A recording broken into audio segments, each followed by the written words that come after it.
Kalat na ang balitang ipinagtanggol mo na naman daw ang mga alipin. Hindi ito magugustuhan ng ibang mga maharlika, mahal na ministro. Kaya ba gusto ninyong manahimik na lamang ako at wala na lang gawin? Laban sa kalupitang matagal lang nangyayari sa Bozan? Anak, matagal na sanay ang mga alipin sa pagtrato sa kanila. Hindi mo na sila kailangang ipaglaban. At bakit hindi? Gayong katulad ko rin sila! Baka may makarinig sa'yo. Ay, Hindi ko na kailangan sabihin, ina. Dahil ito ang katotohanan ko, hindi ba?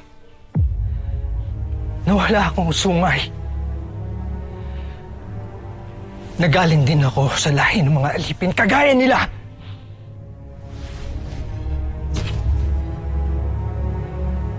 ibalik mo yan. Isuot mo yan uli bago pa may makakita. Pagod na akong magpanggap, ina. Isipin mo kami, ministro. Kapag nalaman nila na huwad yung mga sungay mo, malalaman din nila na itinago namin ng totoo. Tiyak na parurusahan kami. Kaya isuot niyo uli yan.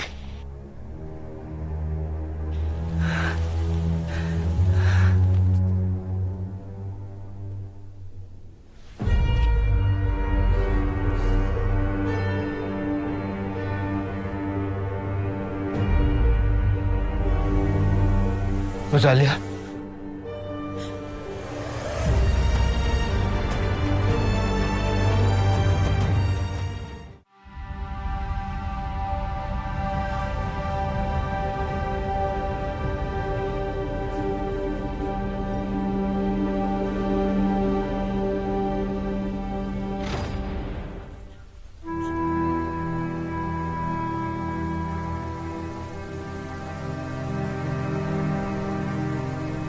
Rosalia, magpapaliwanag ko. Niloko mo ako. Kaya pala napakabuti mo sa mga walang sungay. Dahil hindi ka totoong maharlika. Tunay akong anak ng mga magulang ko, Rosalia. Totoo rin lahat ng pagkakakilala mo sa akin.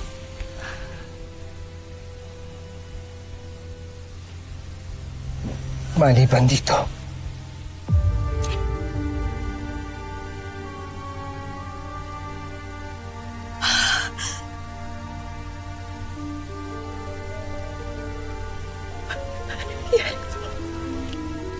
Ba't nangyari na wala kang sungay?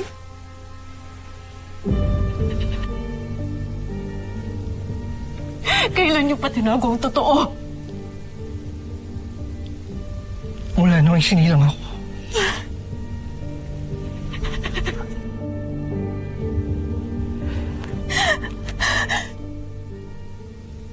Kaya't ginawan ako ng sungay ng manggagamot.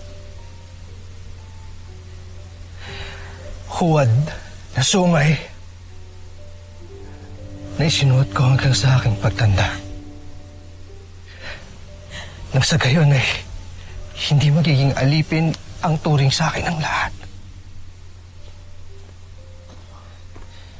Hindi namin nais lokohin ang kahit sino. Ginawa namin to para pangalagaan namin ang asawa mo. Pero kung gusto mo akong iwanan,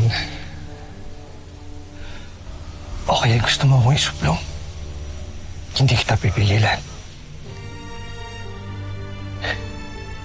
Malaya kang makakaalis.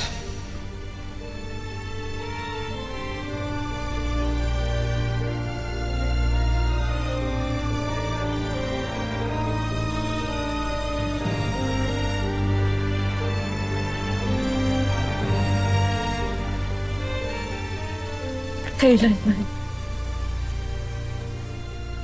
ay hindi ko maaari ipagkanulog ang lalaki pinakamamahal ko.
bahala sa akin, Rosalia.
Oh my God.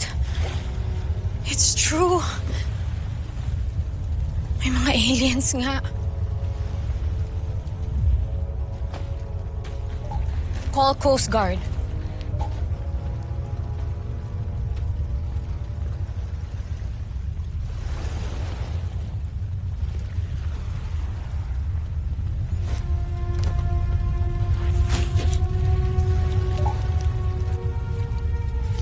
Hello, Coast Guard?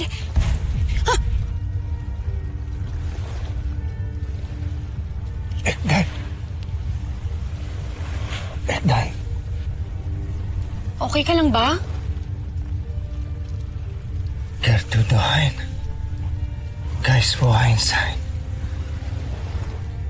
Ekdan.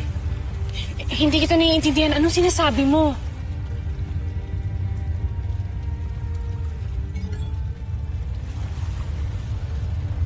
Tulong.